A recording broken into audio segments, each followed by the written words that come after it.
The gun was already on the table when Opal Venn walked into the room. She hadn't meant to be there.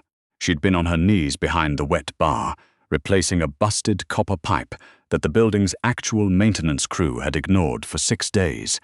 When the elevator opened and the men in suits filed in like a funeral procession that hadn't been told yet who was dying. Opal was 31 years old. She worked for a contracting company that the Harwick Group hired to handle what their in-house staff wouldn't touch. Plumbing emergencies, HVAC failures, the kind of jobs that happened after midnight when the building's facilities director didn't want to be bothered. She was good at her job. She was quiet, careful, thorough. She wore steel-toed boots and a grey work shirt, with her name stitched above the breast pocket in blue thread that had faded from too many washes. She was, by any reasonable measure, nobody. She pressed herself flat against the back of the bar and did not breathe. The men who had entered the 42nd floor conference room of Harwick Tower were not Harwick employees.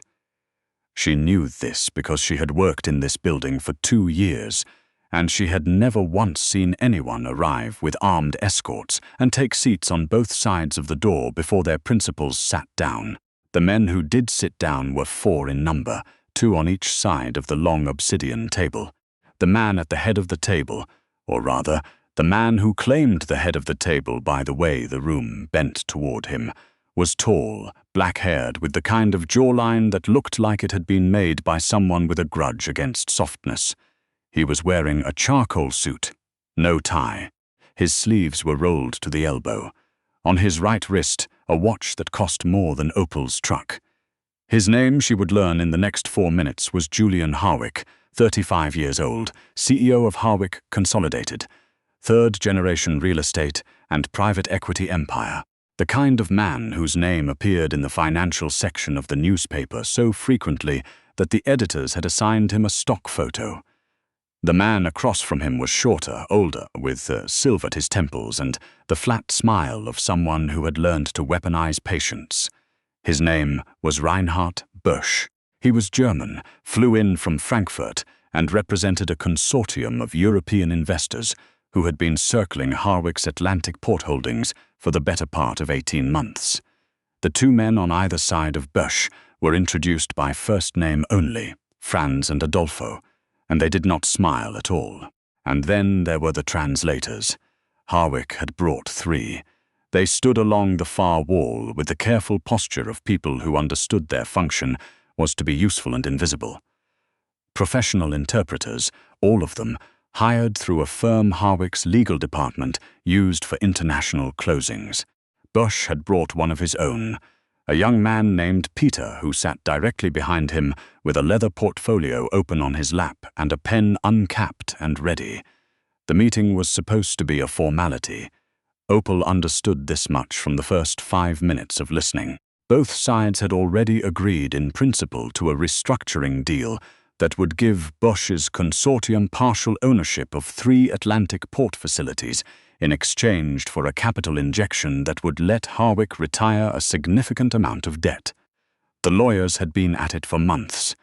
The numbers were settled. Tonight was supposed to be the handshake. It became clear within 12 minutes that something was wrong. Busch was speaking in German, which his interpreter Peter rendered into English, and Harwick's interpreters were nodding along. But the German Busch was using was not the German Peter was translating. Opal knew this the way she knew most things, quietly from the back of the room in the dark where no one had thought to look. She had grown up in Stuttgart. Her mother was German, a schoolteacher who had moved to the States when Opal was 2 and had insisted, with the particular stubbornness of someone who knew what it meant to lose a language, that her daughter would not lose it. Opal had grown up speaking German at home and English everywhere else, and then she had added French in middle school because there had been a teacher who made it feel like unlocking a door, and then Mandarin in college because she had worked in a restaurant where the kitchen staff spoke nothing else, and she had wanted to understand what they were saying about her orders. She spoke 4 languages with real fluency and could hold her own in 2 more. She had never told anyone at work. It hadn't seemed relevant. She was a plumber. What Peter was translating was not what Bösch was saying.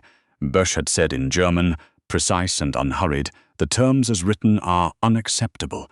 The third facility is not included in our offer. When Harwick signs tomorrow, he will believe he has our full capital commitment. He will not. We will have acquired the first 2 facilities and the associated infrastructure licenses for 60% of what he believes he is receiving. By the time the discrepancy is identified, the restructuring will be legally complete and we will hold the leverage. Peter had translated this as, Mr. Bösch reiterates his confidence in the partnership and looks forward to formalizing terms tomorrow. Franz said something under his breath to Adolfo. In French, he said, and the man has no idea. Adolfo said also in French, he never does. That is why they send us. Opal's hands had gone cold. She was still crouched behind the bar with a pipe wrench in one hand and a rag in the other, and she was doing the math on a series of very bad options. She could stay quiet. The meeting would end.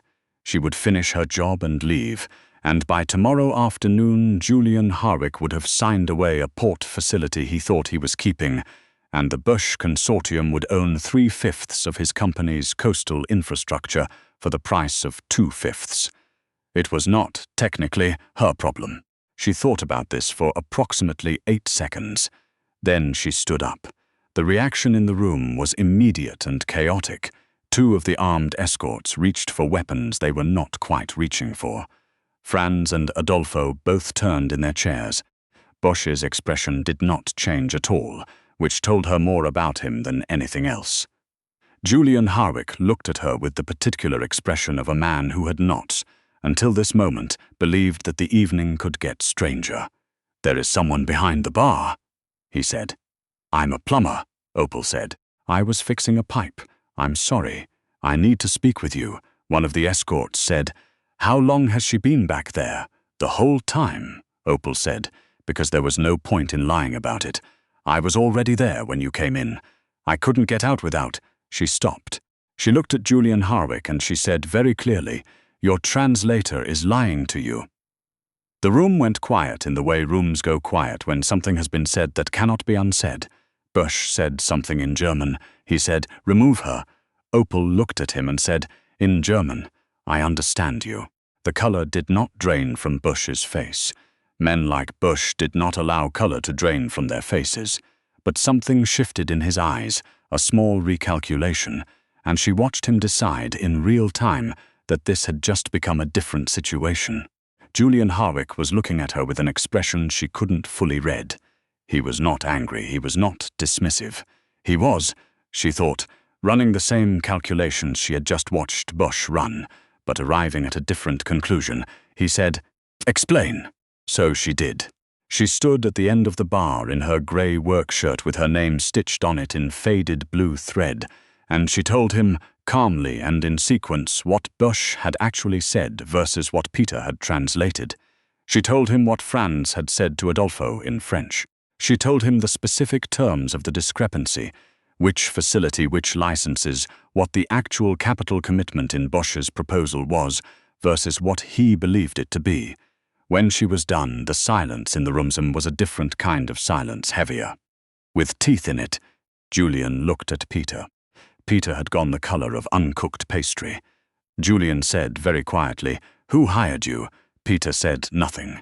Julian looked back at Opal. He said, you understood everything from the beginning, from when Mr. Bösch started talking. Yes, and you're a plumber. I was fixing your bar's drain line. It's been leaking into the ceiling of 41 for a week. Something moved across Julian's face that was not quite a smile and not quite something else. He said, what's your name, Opal Venn? He nodded slowly.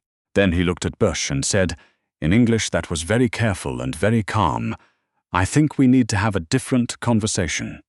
Bösch leaned back in his chair. He was still doing the calculation. Opal could see it. He had not given up. Men like Bösch did not give up when one variable changed. They adjusted the equation. He said in German this time, not to Julian but to Franz and Adolfo, the woman is a liability. We cannot close this if she is able to testify to what she heard tonight. Opal said, also in German, I would appreciate it if you didn't discuss what to do with me in a language you think I don't understand. We've established that doesn't work." Franz stood up. Julian said very quietly, "Sit down." He said it without looking at Franz. He said it in the way people say things when they are not asking. Franz sat down. The night had turned into something none of them had planned for, but Opal was beginning to understand that Julian Harwick was the kind of man who adapted to unplanned things with a speed that suggested he had been doing it all his life.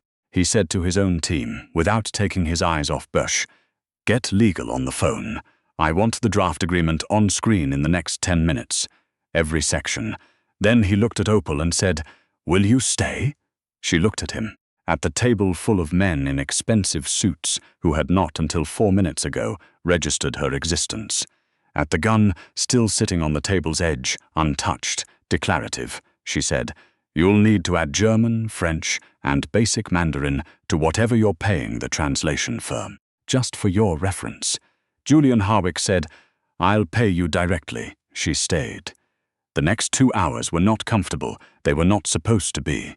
Julian's legal team joined by video, and Opal stood at Julian's right shoulder and translated in real time, while his lawyers went through the draft agreement section by section. Twice, Bush's team attempted to shift to a regional German dialect, Bavarian, then a Swiss business variant, and both times Opal kept pace without comment. The third time Bush looked at her directly and said something in rapid idiomatic French that he clearly did not expect her to catch. She caught it. She translated it for Julian. Julian nodded once, made a note on the paper in front of him, and said nothing. At one point, Adolfo leaned over to Franz and said, in French, barely above a whisper, "Who is she?" Franz said, "I don't know, but she's costing us the ports." The agreement that was finalized that night was not the agreement Bush had come to sign. All 3 facilities were included. The capital commitment was the full amount. The infrastructure licenses were non-negotiable. Peter, the interpreter, had been escorted out by Julian's security team within the first 20 minutes, and no one had asked Opal to leave again. When Bush finally signed, and he did sign, because the alternative was walking away from a deal he had spent 18 months constructing, he looked at Opal across the table with an expression that was almost admiring. "Almost," he said, in German. "You are a dangerous woman," Opal said in German. "You tried to steal from someone in front of me. I don't take that personally, but I do take it seriously." Bush said nothing else. He and his team left at 11:47. Julian stood at the window for a long moment after they were gone, looking at the city below. It was a clear night. The harbor was visible in the distance. 3 small lights that marked the edges of the port facilities that had, almost a few hours ago, slipped out of his hands without his knowing. He said, without turning around, "Where did you learn German, my mother?" "Stuttgart, and the French. Middle school teacher." She made it interesting. "And he paused. "What else do you speak?" "Mandarin. Enough Spanish to get through a job site. Some Italian. I'm working on Arabic, but I'm not there yet." He turned around. He looked at her the way people look at something when they are recalibrating their entire understanding of what they are looking at. Not with pity. Not with the slightly patronizing amazement she was used to. A woman like you, but with the focused attention of someone who had just discovered that the thing they had almost overlooked was the most important thing in the room. He said, "You work for Hartley Contracting. 3 years. What do you make?" she told him. He did not react, but something in his jaw tightened slightly. He said, "I want to offer you a position." She looked at him. "I'm a plumber. You're a linguist who happens to fix pipes. I have an international acquisitions team that has been operating without a fluent German speaker since March. And that gap nearly cost me 3 port facilities and about $200 million tonight." He paused. "I'm offering you the position of senior language consultant for Harwick International. The salary would be..." He said a number. Opal did not let her expression change. The number was 4 times what she currently made. She said, "I don't have a degree in linguistics. I don't care. I'm a licensed plumber. That is genuinely impressive, and also not relevant to what I'm offering." She looked at him for a long moment. He looked back. Outside, the city hummed and glittered, indifferent. She said, "I want to finish fixing the drain line first. It'll flood 41 if it sits another week." Julian Harwick blinked. For the first time all evening she had said something he had not anticipated, and then he laughed, a short, real laugh, the kind that sounds surprised out of someone, and he said, "Of course, finish the pipe." She finished the pipe. It took 40 minutes. He sat at the conference table with his jacket off, and his sleeves still rolled and read through the corrected agreement while she worked, and neither of them spoke. And it was not an uncomfortable silence. When she packed up her tools and stood and wiped her hands on the rag, she said, "The fitting on the cold water side is temporary. You'll want a permanent replacement within 30 days. He looked up from the papers. He said, "I'll add it to your list." She stopped. "My list. If you're going to be working in this building, you might as well know where everything is broken." He said it simply, without irony, and she understood that he meant it as something more than a joke about plumbing. She picked up her bag. At the door, she turned and said, "For what it's worth, Bush knew you weren't going to walk away. That's why he thought the misdirection would hold. He counted on you being too invested to scrutinize the terms." Julian said, "What would you have done differently?" She thought about it. "Brought my own translator. One you hired, not one recommended by a firm your counterparty has access to." He looked at her for a moment. "You'll want to," she said. "You have 2 more deals on the European side this quarter if the press reporting is accurate, and Bosch will have talked to both of those counterparties before your teams land." Julian was very still. "How do you know about the European deals?" "Financial press. It's not secret. But the fact that you didn't assume Bosch would prepare his allies is the same gap that almost cost you tonight."